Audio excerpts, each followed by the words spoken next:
Hi guys, welcome back to my YouTube channel. In today's video, I'll be showing you how to make simple homemade butter cookies. But before we get into the video, please make sure you subscribe to my channel, like this video, and if you're a returning subscriber, thank you very much for stopping by again. So to get started, I'm going to soften my butter with my hand mixer, and I'm going to mix on medium speed for about 2 to 3 minutes until the butter is smooth and it begins to change in appearance. We want the butter to be a bit lighter than it was before we started mixing.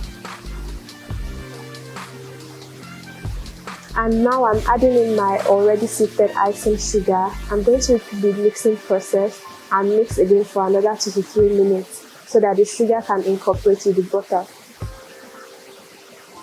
And don't forget to scrape down the sides of your bowl at intervals.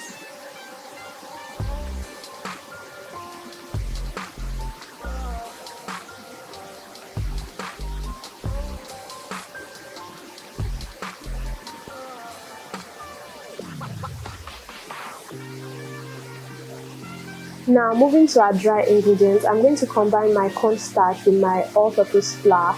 And the reason why we're using cornstarch for this recipe is because it gives our cookie the crumbly crunch texture that we're looking for.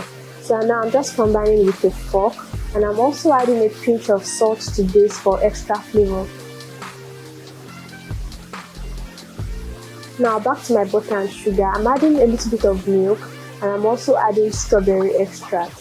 Traditionally, we should use vanilla extract for this recipe, but because I prefer the taste of strawberry flavor, I'm going for strawberry instead.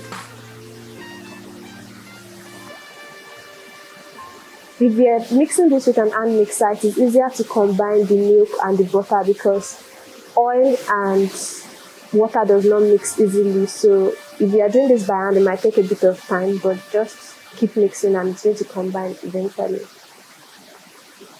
Or rather still add it at a time that it will be easier to combine. And now what I'm doing is I'm adding my flour and cornstarch in batches and I'm just folding it in.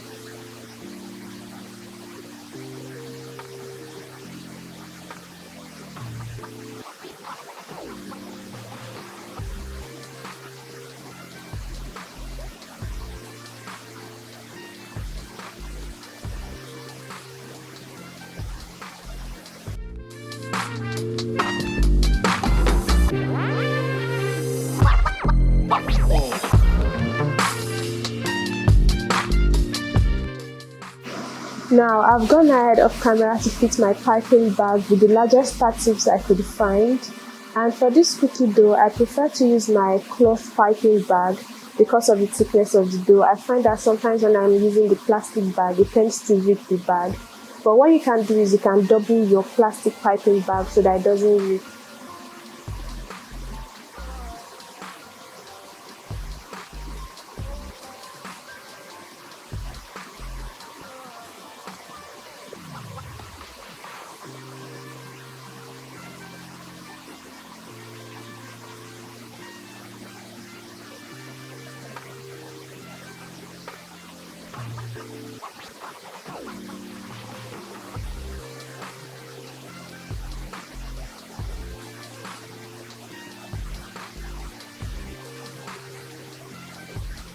So now I've also gone ahead to prepare my baking tray, and how I did that was by putting some butter and flour.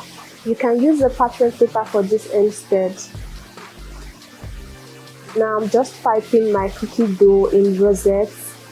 Feel free to be creative with this process, pipe whatever designs you like on your baking tray. And once I'm done baking, I'm going to put my baking tray in the oven and in the fridge and allow my dough to rest for about 20 to 30 minutes. And the reason why we do this is because we want the cookie to hold its shape in the oven so that it doesn't spread out as much and the designs are still intact.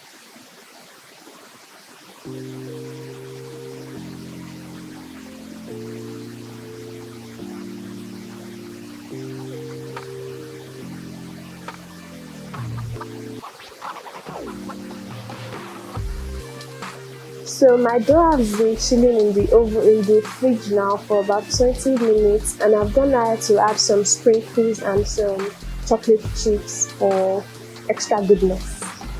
And now it's going to go in the oven and bake slowly for about 20 to 30 minutes. And once your cookies are done, it should be slightly golden brown in color.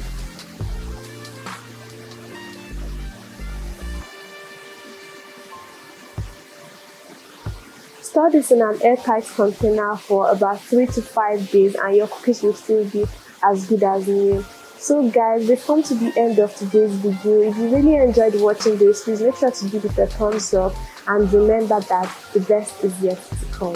Thank you very much for watching to the end.